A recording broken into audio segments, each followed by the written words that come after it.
if she did collapse on her back, and we always show you in the recovery position on your back, because that is the furthest you ever have to go. And it's also the most dangerous position, because if you're on the back, your tongue will flop back and it will block your airway. So, if you're on your back, you've come in, check for danger. I'm looking around, checking. No danger. Right, check for response. Hello, it's Jenny. I'm Jenny. I'm a first aider. Are you okay? Nothing. Hurt her. So I'm going to hurt her. I'm not nothing. Your brief is that you are unresponsive but breathing. You're definitely breathing, because otherwise you'll be doing mouth to mouth and you've only just met. Okay, so I've checked nothing on this side. I've checked nothing on that side. Okay, no response at all. Right, let's imagine that for somehow you have fallen from a mega height and we're worried about your spine. And you are lying there, and imagine we can't see that you're breathing. Okay, so you are unresponsive and we can't see you breathing. What would you do now? So I've done my look, listen. No, this is just even before all that. So you've come along, you've checked for danger, you've checked for response, there's no response at all. You have a quick look and you say, oh my goodness, I don't think she's breathing. So at that point, before I get her airway, I mean, I yell for help, I guess, Yeah. as the first thing. And then I need to get her airway open. You'll need to open her airway. Fantastic. Now, if we go a step back, imagine that you found that she was unresponsive, but you could see that she was breathing. Then I need to, so she's breathing, but she's not in a good position. Eventually her airway will shut down, so I need to get her in the recovery position. Absolutely. Do you understand the difference there?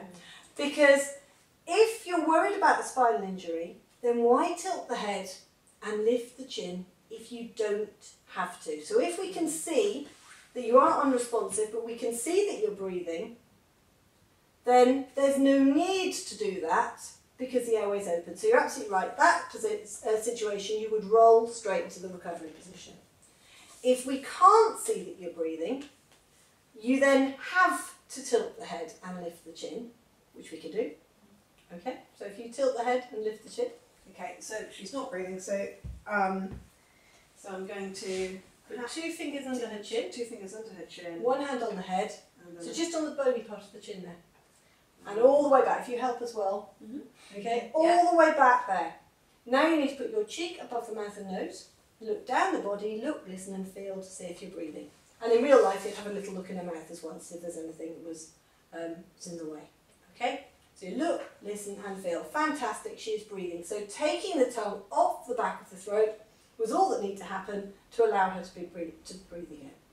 Right, in which case, you need to ease her head down, because otherwise she'll just flop down. Yeah. And then as quickly as you can, you put her in the recovery position, because now her airway will start to occlude again. So, the only way to keep the airway open is to put her into a position where she's going to drain. So, lob that hand out of the way. If you lob it out of the way, if it's someone elderly who might have restricted shoulder movement, it will naturally go to a point which is more comfortable for them, rather than accidentally placing it higher up. So move that out of the way. And then what you need to do is check the pocket on the side you're rolling them onto. Okay? You're checking for mobile phone or keys or anything, if you remember. Okay? Then what you're going to do is link fingers with the hand closest to their head. And you're going to use that hand to support on the side of her cheek like that. So that when you are rolling her into the recovery position, you are going to be supporting her head, so her head isn't going to flop like that. So you're going to link like that and roll over like that. Now if you had glasses on, if I took your glasses off, I need to make very sure I tell the paramedics what I've done. Because if you start to come around in the ambulance, you're not going to know what's happened and you're not going to be able to see, and you're going to panic.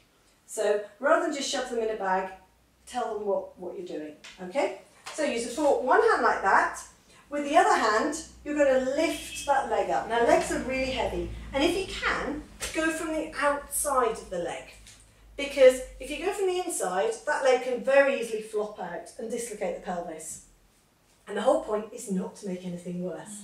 So legs are heavy, so in real life you get your shoulder underneath and you pull up like that. Get your hand on the top, right on the top, like that. Just literally just on the top, like that. So right on the top of the knee, because that is your lever. Doesn't matter how big you might be, you're never going to need to lift. It's entirely used by pulling that knee over that pulls your hip joint over and will propel you over in one movement. And supporting the head will mean that when you pull that hip joint over, you are keeping the spine in line like that so that they're not flopping like that. So that is the idea. So move yourself back and then you pull that knee to the floor. Swiftly over, because if you go too slowly you will get a twist. Yeah. So if you actually, let's just go over one more time. So support up like that, just keep on the top. Move yourself back a little bit. And then one swift movement down. That's it. We'll move over in one movement across. Okay, you then get your hand out. Okay. You need to push on the hip with this hand and bring that knee up to 90 degrees. Like that. That will keep you on your side. And moving the bottom of your spine like that doesn't actually move much of your spine at all. So don't worry about that. Now the most important bit of all is she over enough that she would be dribbling? She's in a lot of her head's quite sort of sideways on, So isn't it? pull on the shoulder rather than on the neck and just pull her over. Now in real life, if you are really floppy and you're unconscious, usually pulling on that hip joint will naturally bring you over sufficiently. But if not, you need to make sure that they are over enough. Is she breathing? Yes. She's Are you sure? Have you checked with the back of your hand? Okay. Get the paramedics on the way. You would then come back and you would check again that she's still breathing, and you would check her back for any major bleeds or any other injuries that you need to stop and sort. Anything else life-threatening,